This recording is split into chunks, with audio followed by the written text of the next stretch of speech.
खुलकर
नमस्कार दोस्तों, मैं सत्यन ओझा, आप देख रहे हैं द बीट्स। आज हम आए हैं विनोद बंसल जी के पास में, x chairman improvement trust Congress के सीनियर लीडर। आज बड़ी चर्चाओं में हैं, तो आज हम उन्हीं की एक्टिविटी को लेकर उनसे करते हैं बात। बंसल साहब, आजकल आप बड़ी चर्चाओं में हर जगह दिख रहे हैं।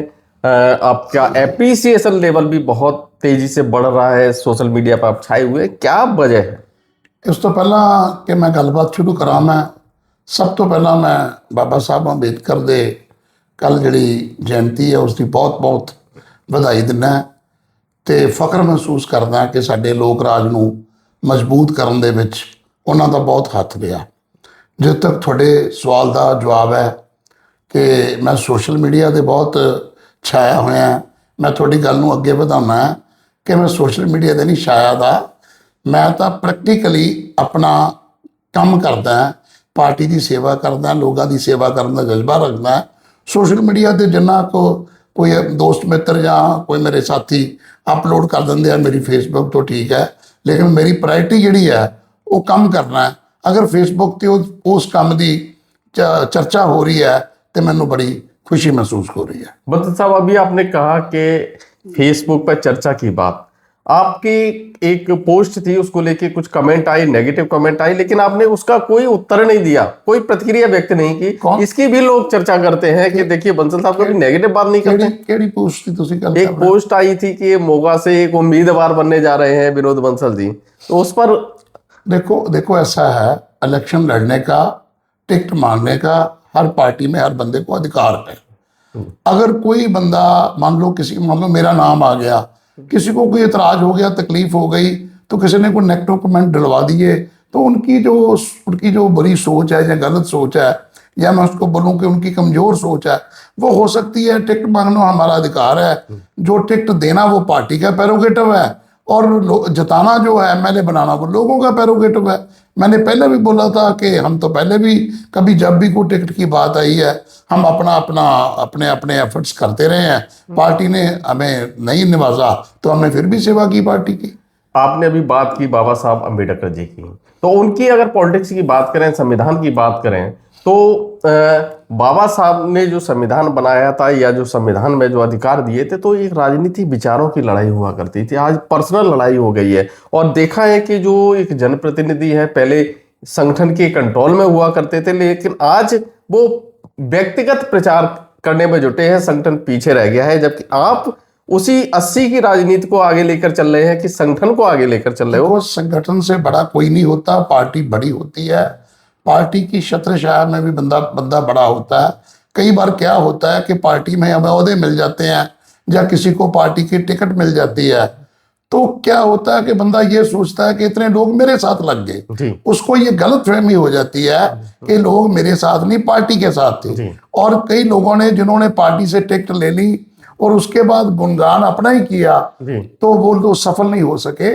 सो मैं हमेशा समझता हूँ, मेरी सोच है कि जो पार्टी हमेशा बड़ी होती है, अगर पार्टी के छत्रछाया में रहोगे तो कामयाब होगे, कभी ना कभी आपको जरूर पार्टी नवाजेगी। मैं अगर दूसरे शब्दों में कहूँ तो आप ये कहना चाह रहे हैं कि कल को जैसे आप पोस्टर लगा दो शहर में कि मोगा विनोद बंसल के साथ में, लेकिन जो माहौल मैं देख रहा हूं कि समाज का वो तबका जो कभी खुलकर पॉलिटिक्स पर बात नहीं करता था, आपके सामने आपके साथ में खड़े होकर चर्चा कर रहा है और खुलकर समर्थन कर रहा है कि विनोद बंसल जी आप आगे आइए, हम खुद विनोद बंसल बनकर चुनाव लड़ेंगे। समाज का वो प्रबुद्ध वर्ग, आखिर क्या है आपके अंदर ये? कोई आदमी अगर लगा दे कि मोगा मेरे साथ है, तो कोई ये लगा दे कि देश मेरे साथ है, उससे फर्क नहीं पड़ता।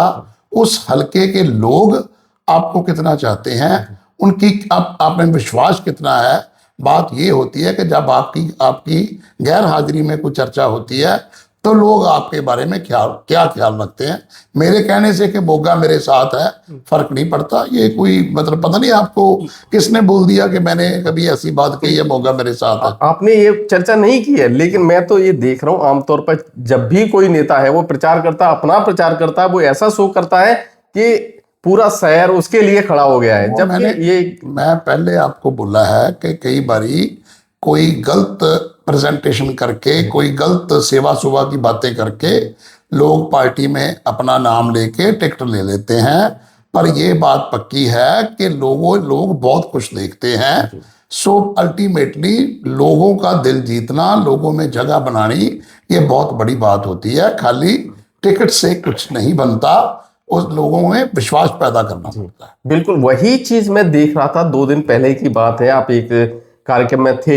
समाज का वो वर्ग जैसे डॉक्टर है, कोई बिजनेसमैन है, वो डरता है कि किसी एक के पक्ष में कुछ बोल दिया तो दूसरी राजनीतिक दल कहीं उसका कुछ गलत ना कर दे, लेकिन वो खुलकर आपके साथ बोल रहे थे। ऐसा प्यार और पॉलिटिक्स में इस तरह की चीजें मैंने पहली बार देखी। देखो, राजनीति अपनी जगह पे है, लेकिन कई बार ऐसा होता है कि किसी व्यक्ति विशेष में आपका बहुत विश्वास होता है, उसकी कार्यशीलता में, जो उसकी कर्मशीलता होती है, जो उसके विचार होते हैं। कई बार आप उस विचारों से इतने प्रभावित होते हो तो आप ना चाहते हुए भी खुल के उसके साथ आ जाते हो। तो मैं समझता हूँ वो जो लोग खुल के मेरे साथ आए हैं वो कहीं ना कहीं मेरी जो कर्मशीलता है उससे जरूर प्रभावित है।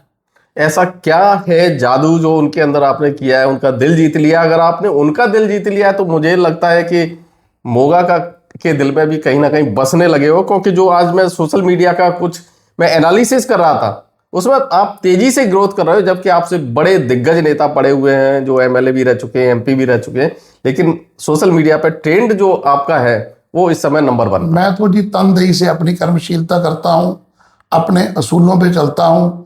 हो सकता है बहुत लोगों को मेरे कुछ पसंद ना भी आए, बहुत लोग मेरे को बहुत दिल से पसंद करते हो। तो मैं समझता जो लोग किसी को दिल से पसंद करते हैं तो वो कभी भी नशर होने से नहीं रहते। कभी ना कभी उनका दिल, जो उनका दिमाग है, वो ओपन हो जाता है। सो इसलिए मैं समझता हूँ कि हो सकता है उन लोगों ने मेरी कोई कार्यशीलता को, मेरे कोई असूलों को ठीक समझा हो, मैं तो इसलिए वो खुल के मेरे साथ आ गए। मैं उसी कार्यक्रम की एक और बात मुझे याद आ रही है। एक सज्जन आपकी बड़ी तारीफ कर रहे थे, लेकिन आपने उन्हें बीच में टोक दिया कि ये सही नहीं है। मतलब आप किसी की गलत बात को भी उसी समय टोक देते। आपको डर नहीं था कि आप पॉलिटिक्स में जा रहे हो और उसको बुरा लग सकता है? देखो, बड़ी सिंपल सीधी बात है। जज्बाती होना एक और चीज है, प्रैक्टिकल होना और चीज है। मैं ये नहीं कहता कि मेरी जो मेरे सही कार्य हैं उनकी प्रशंसा ना करे या उनको अप्रिशिएट ना करे, पर मैं ये जरूर कहता हूं अगर मैं 20 पैसे हूं तो मेरे को कोई 30 पैसे करके बोलेगा, वो मेरे को पसंद नहीं होगा। मैं उसको बोलूंगा नहीं भाई, जितनी मैं कर रहा हूं उससे ज्यादा मेरे को आप ना अप्रिशिएट कीजिए, बच के 2-4 पैसे कम कीजिए। मैं तो ये चाहता हूँ। मतलब अपनी प्रसिद्धि नहीं चाहते हो आप, कर्म में विश्वास। मैं प्रैक्टिकल प्रसिद्धि जितनी हो, जितना मैं करता हूं उतनी प्रसिद्धि चाहिए, ज्यादा नहीं। मेरे को जो फेक प्रसिद्धि मेरे को चाहिए नहीं है। लेकिन पॉलिटिक्स में तो ट्रेंड है कि लोग आलोचनाएं करें, मतलब आलोचनाएं नहीं करें बल्कि लोग वाहवाही करते रहे। आलोचना करने वाला व्यक्ति तो आज के पॉलिटिशियन को पसंद ही नहीं। मेरे ख्याल से तो जो लोग आलोचना सुनना नहीं चाहते वो कभी जिंदगी में कामयाब नहीं हो सकते। आलोचना ही आपको कई बार, जो कहते हैं विरोध में विकास होता है, कई बार जो आपकी कमियां है आलोचना से ही आप दूर कर सकते हो, पर आप उसको खुले दिल से सुनने वाले हो। कई बार हम क्या करते हैं, जो नेगेटिव बात हम सुनना नहीं चाहते। मैं समझता हूँ कि मेरा अच्छा दोस्त वही है जो मेरे में कोई कमी है जो उसको उजागर करेगा। कहीं ना कहीं ये जो आपकी लोकप्रियता एकदम तेजी से बढ़ती जा रही है, उसका कारण भी तो यही नहीं है?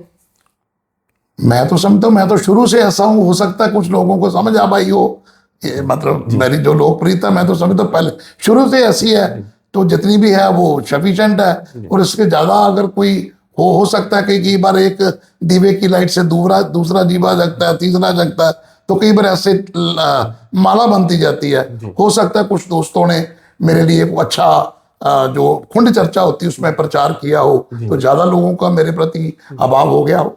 इसका मतलब जो समाज का जो वर्ग हमेशा चुप रहने वाला था, खुलकर विचार व्यक्त नहीं करता था, अगर आज वो आ रहा है तो कल को निश्चित रूप से फिर आपको वो चाहेगा कि आप मोगा के जनप्रतिनिधि बने, मोगा का प्रतिनिधित्व करें। अगर करते हैं तो सपना क्या है आपका मोगा? देखो, मैं बड़ा भगवान का शुक्रगुजार हूं कि जो लोग आप कहते हो कि कभी खुल के सामने नहीं आते, उनके दिल ने उन्हें मजबूर कर दिया कि अब ये बात हमें खुल के कहनी चाहिए।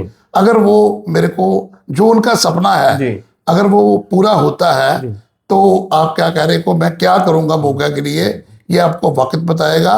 जितनी कि मेरा पुराना ट्रैक रिकॉर्ड है, उसने जो कुछ भी मेरे को कभी भी किसी पोस्ट मिली उसमें मैंने उसको जो होना चाहिए था उससे बेहतर करके दिखाया। सो वही एक मेरे दिमाग में कुछ मैंने कमाई नहीं करनी सियासत से, मैंने लोगों को सर्विस की डिलीवरी देनी है और मेरा कोई मकसद नहीं है। जी, इसका मतलब कल को जो एक विश्वास एक नेताओं के प्रति खोता जा रहा है, लोग ये मानने लगे हैं कि नहीं, नेता सब ऐसे ही झूठे वादे करते हैं, कोई काम नहीं करता है। इसका मतलब जिस तरह से लोग आपके साथ जुड़ रहे हैं और खुलकर बोल रहे हैं, तो एक कहीं ना कहीं विश्वास का रिश्ता आपके साथ बन रहा है। मैं महसूस करता हूं, मैं तो कहता सभी नेता अच्छे हैं, लेकिन ये डिपेंड करता है कि सामने वाले, मैं भी सोचता हूं मैं बहुत अच्छा हूं, दूसरा भी सोचता है मैं बहुत अच्छा हूं। डिपेंड करता है कि सामने वाला उसको कैसे लेता है। मैं शुक्रगुजार हूं अगर सामने वाले मेरे को एक अच्छे नेता के रूप में एक्सेप्ट करते हैं। तो दोस्तों, ये थे विनोद बंसल जी जिनसे अभी हम बात कर रहे थे। यानी जो आज का सबसे बड़ा मुद्दा है या सबसे बड़ी बात है कि जो रिश्ता है, विश्वास का रिश्ता, वो कहीं कमजोर होता जा रहा है। लेकिन विनोद बंसल जी के साथ जिस तरह से लोग जुड़ रहे हैं, खुलकर अपनी बात कह रहे हैं, उससे ये लग रहा है कि कहीं ना कहीं एक विश्वास का रिश्ता कायम किया है, इन लोगों में एक विश्वास पैदा किया है। यही बात है कि चुप रहने वाला वर्ग आज खुलकर आपके साथ आ रहा है। देखते हैं, हम शुभकामनाएं भी देते हैं, कल को जनप्रतिनिधि बने तो जैसा कि वो बुद्धिजीवी वर्ग कहता है कि अगर विनोद बंसल बनते हैं एमएलए तो हम खुद को एमएलए समझेंगे। अगर ऐसा हुआ तो निश्चित रूप से मोगा की तस्वीर बदलेगी। आज हम विनोद बंसल जी के साथ थे, फिर किसी हस्ती के साथ होंगे। तब तक के लिए नमस्कार। जय हिंद, जय भारत।